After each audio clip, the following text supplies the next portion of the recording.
Hello everyone, once again welcome back to mathematics student YouTube channel. So आज की इस video में हम डिस्कस करने वाले हैं सीएसआर नेट दिसंबर 2023 के मैथमेटिक्स के पेपर के बाकी क्वेश्चंस।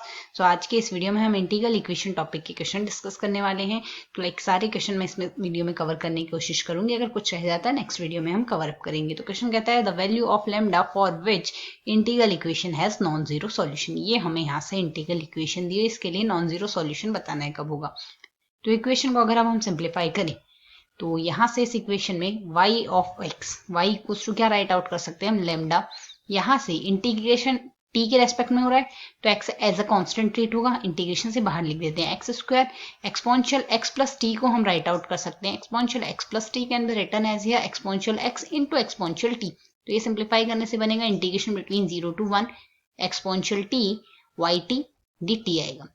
तो अगर अब हम यहां से अज्यूम करें late c equals to integration between 0 to 1 exponential t by t dt. So this equation y of x as this one is y of x here. So y of x can be written as here lambda x square exponential x multiple with c here. So if we write here y of t हमारे पास लिखा जा सकता है lambda c t square exponential t here.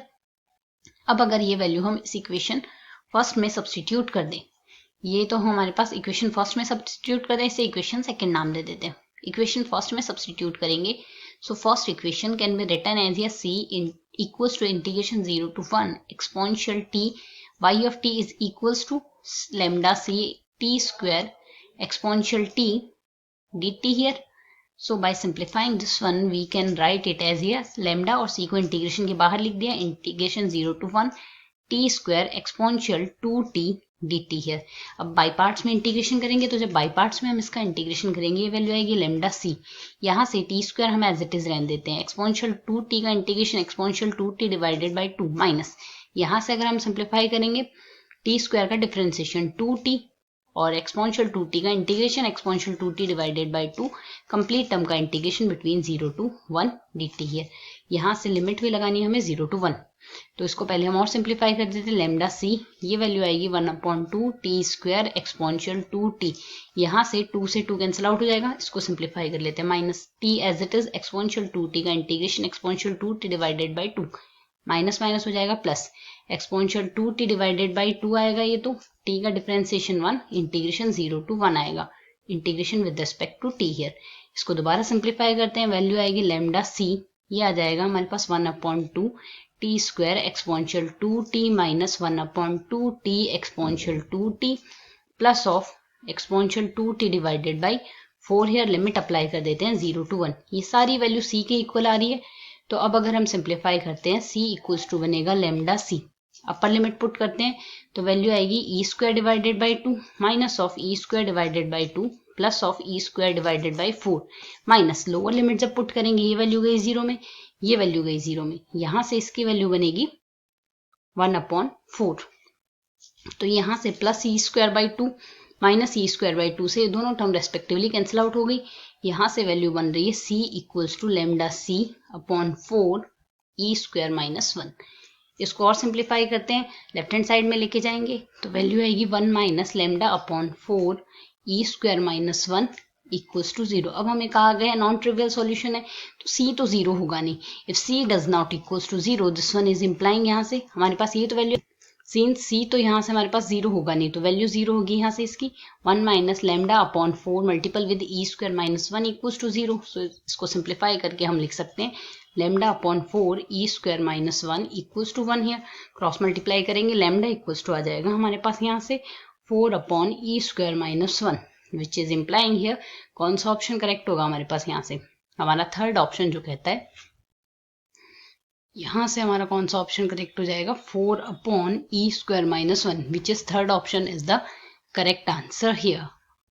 Now come to the next question here.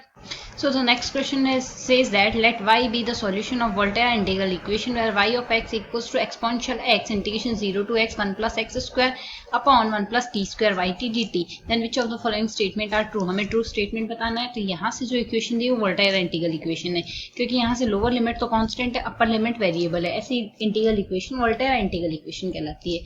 तो यहाँ से आपने इसका सॉल्यूशन फाइंड आउट करना है. तो इसमें हम ट्रिक ये काम में लेंगे, अगर हम यहाँ से जो कर्नेल गिवन है, लाइक ये होगी हमारे पास यहाँ से इसके लिए कर्नेल.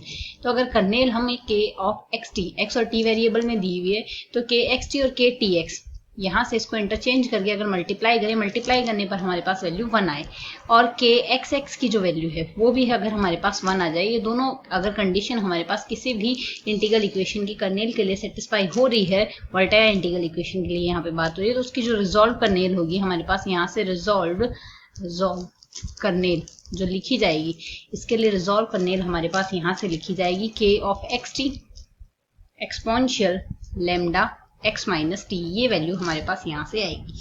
तो अगर इसके लिए हम देखें, यहाँ से हमें कर्नेल गिवन क्या है, इसकी कर्नेल है हमारे पास यहाँ से 1 plus x square upon 1 plus t square है. अब हमने यहाँ से ये करना है एक्स और टी को आपस में इंटरचेंज करना है. इंटरचेंज करेंगे तो 1 plus t square upon 1 plus x square आएगा. दोनों का जो मल्टीप्लीकेशन है इससे कैंसिल आउट हो गया, इससे कैंसिल आउट हो गया. ओवरऑल वैल्यू क्या आ गई 1. फर्स्ट कंडीशन फुलफिल हो गई. यही तो थी हमारे पास फर्स्ट कंडीशन. सेकंड कंडीशन है के एक्स एक्स लिखना है, मतलब टी की जगह भी अब आपने एक्स ही लिख देना है. तो के एक्स एक्स किया जाएगा हमारे पास यहाँ से. तो के ऑफ एक्स एक्स की वैल्यू हमारे पास क्या आ गई 1 आ गई. सेकंड कंडीशन ये थी. दोनों कंडीशन फुलफिल होगी, तो यहाँ से इसके लिए रिजॉल्व कर्नेल क्या बन जाएगी के एक्स टी.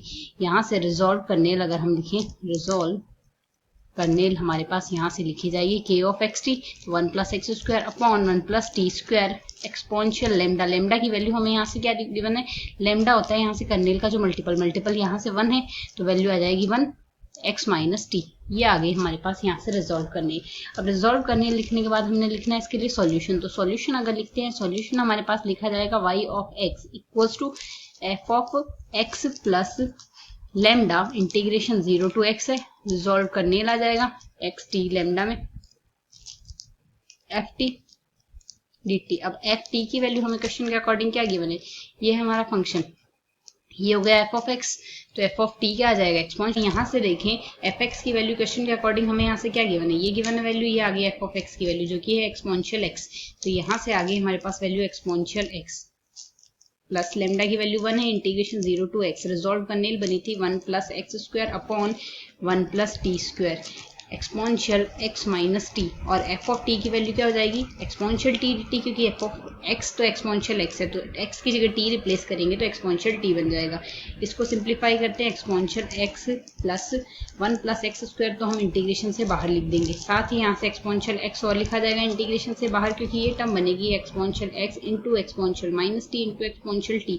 ये दोनों टर्म आपस में कैंसिल आउट होगी, सिर्फ एक्सपोनेंशियल x बचा जो इंटीग्रेशन से बाहर आ जाएगा 0 to x 1 upon 1 plus t square dt आ गया. इसको सिंप्लीफाई करते हैं, सिंप्लीफाई करने से हमारे पास वैल्यू बनेगी exponential x plus exponential x into 1 plus x square. इसका इंटीग्रेशन बनेगा हमारे पास tan इनवर्स t, और लिमिट लगा देते हैं 0 से x.